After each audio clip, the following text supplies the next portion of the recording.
காங்கிரஸ் ஆட்சி இருந்தபோது இந்த டெல்லியில் வந்து உட்காந்துக்கிட்டு என்ன விதமான அழுத்தம் கொடுத்தீங்க, எவ்வளவு துறைகளை வாங்கினீங்க, எப்படிப்பட்ட முக்கியமான துறைகளை கேட்டு வாங்கினீங்க?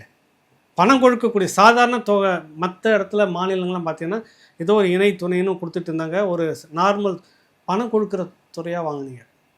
கப்பல், கடல் போக்குவரத்து கப்பல், அப்புறம் சாலை போக்குவரத்து, இது எல்லாமே இந்தியா முழுக்க நினச்சி பாருங்கள்.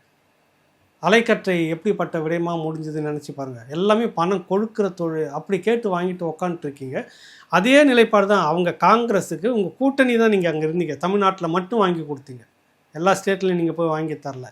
ஆனால் தமிழ்நாட்டுக்குள்ளாக இந்த ஸ்டேட்னு பார்க்க போகிறப்ப காங்கிரஸ் எல்லா இடத்துலையுமே இருக்குது. அவங்களுடைய வாக்கு வருது. ஏன் நீங்கள் அவங்களுக்கு இங்கே வந்து பங்கு கொடுக்கக்கூடாது? இதுதான் அவங்க கேட்குற கேள்வி. எனக்கு தெரிஞ்சு நீங்கள் வேணால் பாருங்கள், இது சரிப்பட்டு வந்தால் வரும், இல்லைன்னா அவங்க விஜயை நோக்கி நகருவாங்க. காங்கிரஸ் தோத்தாலும் பரவாயில்ல, நமக்கு ஒன்றும் பிரச்சனை. நம்ம கொஞ்சம் சட்டமன்ற உறுப்பினர் வந்துட்டு உட்காந்துங்கிறதால ஒன்றும் ஆகப்படலை. ஆட்சியில் பங்கு, அதிகாரம் பங்குன்ற ஒரு அரசியல் இப்போவே நம்ம முன்னெடுப்போம். இனி வருங்காலத்தில் அது நிற்கணும். இல்லை விஜயை நோக்கி நகருவாங்க, இல்லைன்னா அதிமுக போனாலும் போவாங்க. அவங்களுக்கு பிரச்சனையே கிடையாது.